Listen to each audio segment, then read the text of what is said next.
Hello, Bernie Wall here, and on this short IELTS video, I want to continue a little bit about the theme of writing, IELTS writing, and address something that if you're looking for Band 7 and 8, you have to include in your writing, and that is complex sentences.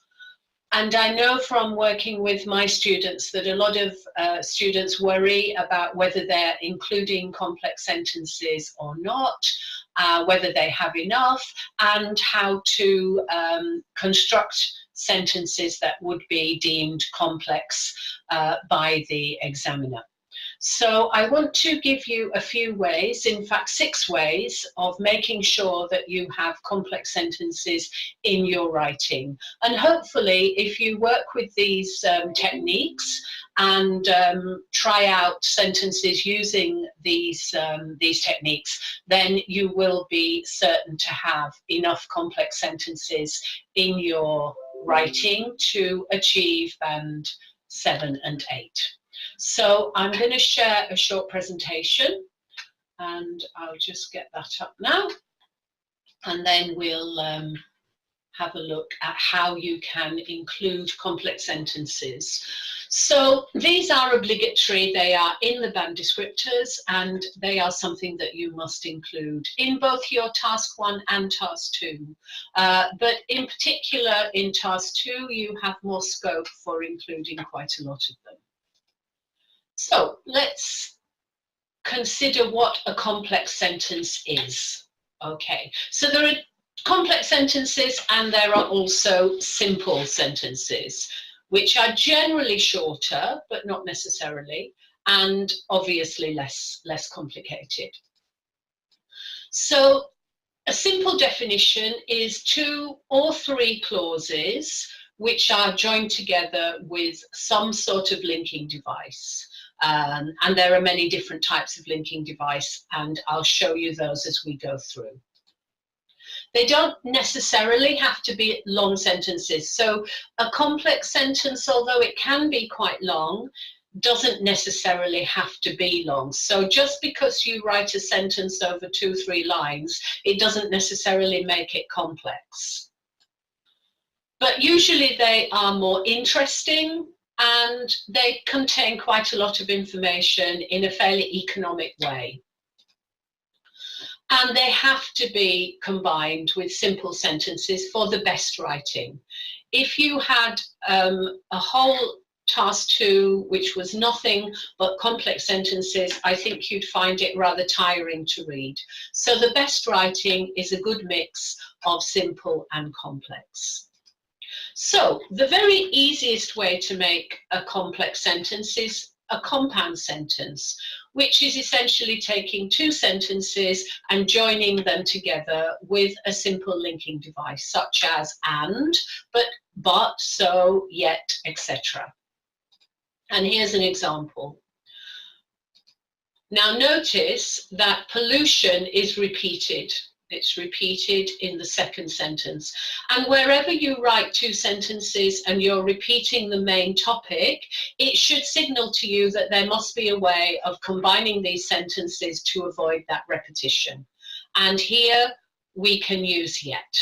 So pollution is destroying the environment, yet nobody does anything about it. So our second pollution is now a pronoun. So look out for those sentences where you're repeating the same words and find a way to combine them to avoid that repetition. Okay. A second way is a subordinate clause. Now, subordinate gives the idea of less important, and that's really in a way what it is. So you have one clause which is wholly dependent upon another one. And the linking words here are things like although, unless, whereas, and that defines the relationship between the 2 clauses. So here's an example. People don't speak up about the problem of litter. The council continues to ignore the problem of litter. So what we're trying to get across here is that the reason that the council ignores the problem is because people are not speaking up. So we can use unless. Unless people speak up about the problem of litter, the council will continue to ignore it. And here, unless is a negative, so we can remove the negative from the original sentence. You could also use if. If people do not speak up about litter, the council will continue to ignore it. So one clause is dependent upon the other. So these people are not speaking up, and therefore the problem continues. And you can play with different ways of combining the ideas. Okay, notice that you will need a comma after the first clause. So that's quite important, and don't forget. Okay, a third way is to use a gerund or a participle, which is basically an ing form. So if it's a gerund, it behaves like a noun. If it's a participle, it's a type of verb. And you'll notice that in formal writing, so if you look at some of the models for task 2 and possibly even task 1 as well, that you will find these ing forms. So they're quite an economical way again, and a sophisticated way of creating complex sentences. Traffic causes too much pollution in our cities. As a result of pollution is an increase, a result of pollution is an increase in cases of asthma among children. So two sort of divergent ideas of pollution and then a cause of that pollution. So what you need to do is to combine these to show that they are connected. And a gerund or participle is one way. You could use which results in, but the participle, I think, makes a nicer sentence. So traffic causes too much pollution in cities, resulting in an increase. You could turn it around and say increasing cases of childhood asthma are caused by too much traffic pollution. So there are different ways of doing it. And the thing is to try and experiment with different ways of introducing these participles and gerunds. And you only really need to put one or two into your writing. Don't do it for every sentence, or that will become quite boring and repetitive. Okay. A fourth way is a conditional sentence, and that's a sentence using if. And there are three types, typically called first, second, and third conditional. They have other names, future, past, etc.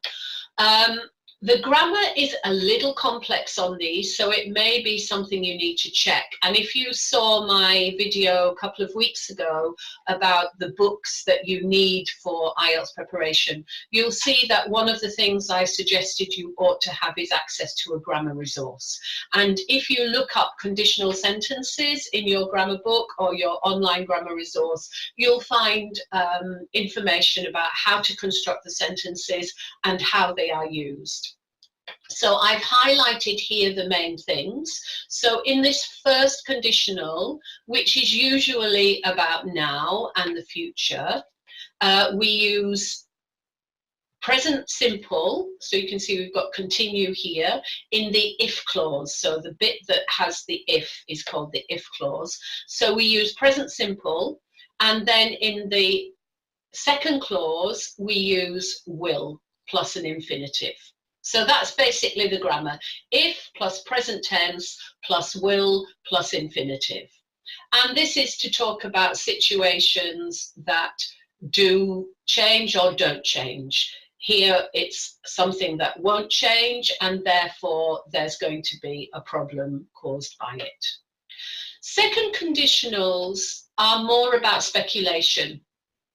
And here we've got if plus past simple plus would plus past participle, and here we've made it passive because we don't know the agent of solving. So again, if you look up second conditional, then you'll find the grammar for this type of sentence. And the key thing about this type of sentence is that it's improbable. or in some cases impossible. For example, if I were you. Here it's improbable. We think that the government probably won't invest the money, therefore the problem won't be solved quickly. So depending on what you want to say, you choose the correct conditional. Now, the third conditional is grammatically a little bit more complex. It's probably less likely that you'll use third conditional because it's quite specific. It talks about an impossible situation because it's something that has already happened and therefore cannot be changed. So if the country had not promoted intensive farming, famine would not have been so widespread. So it's too late to change this. That is why it's probably less likely that you'll be using third conditional. But there may be a case for using it, and it does produce a really nice complex sentence. So if here plus past perfect plus would plus present perfect, and in this case it's negative. So if you want to use the conditionals, I would urge you to just check the grammar, check the meanings, but if you are able to use them, then it will give you a really good ready-made complex sentence. Okay, let's move on to number 5, relative clauses. So these are clauses which have a relationship with each other. And generally speaking, the second clause will give you extra information about the first one. And for that, we use things like who, what, where, that, etc. So here's an example. Fast food is very popular throughout the world. Fast food is cheap to buy. So notice again, we've got this repetition of fast food. And this is something that we want to avoid if you're looking at Band 7, 8 in IELTS Task 2 writing and Task 1, 2. So we want to avoid this repetition. So here we can use that. One reason for fast food being popular is that it's cheap to buy. Here's another one. Obesity, and it's a problem. And again, we've got repetition of obesity. So in order to take away that repetition, we can use which. So you can see now what you've got, a much more interesting sentence and a much more sophisticated sentence. So obesity can lead to many serious diseases, which is why it is a huge problem. Or you could do it this way: obesity, which can result in many serious diseases, notice the commas there, is a huge problem in the world today. So again, experiment with these types of sentences, get one that you feel comfortable using and that you know you can use every time without a mistake, and then introduce that into your writing. And finally, here are a few devices that you can also use to create more complex sentences. I'm sure a lot of you use this not only, but also. It's quite a useful device. So overcrowded cities not only affect the ability to travel easily, but also damage health, etc. So with these kinds of sentences, you just need to make sure that you manage the verbs and the singular plurals properly. Another one is the comparison as. So here we are. Low-cost airlines are just as detrimental to the environment as they are to the health of those who live around airports. So another simple but effective way. The reasons for this, so this is your evidence, so you've stated your point and now you're giving evidence, and by using firstly, secondly, finally, you can build up a rather more complex sentence. And here's an example with firstly and secondly. Smoking must be banned in public places, and the reasons for this are twofold. So you've told us there are 2 reasons, and then you enumerate the reasons in the second sentence. Firstly, blah, blah, blah, and secondly, whatever the second reason is. So see how you can build up these more interesting and complex sentences. And finally, the more is another way of creating a longer and more complex sentence. The more people ignore the dangers of unhealthy diets, the more their health will start to suffer. Okay, so just using one or two of these in your writing will help you to make sure that you include those all-important complex sentences. But remember, not every sentence must be complex. It needs to be a combination of simple and complex. But if you don't have them in your writing, then you will not be able to achieve Band 7 and 8. So here are 6 very simple ways of creating complex sentences, and if you include one of each, then you'll certainly have enough to help you get that Band 7. Okay, so let's leave that there now. I have written an article about this, and you can find the article, which has a little bit more detail, on my website, IELTSlearningtips.com. And if you go there and sign up, you can also get a couple of videos and some other free resources that are available there. And please tell your friends about these short videos. They are aimed especially at people who are looking for Band 7 and 8, and I hope that the tips will be helpful to you in your IELTS preparation. Thank you, and I'll see you on the next video.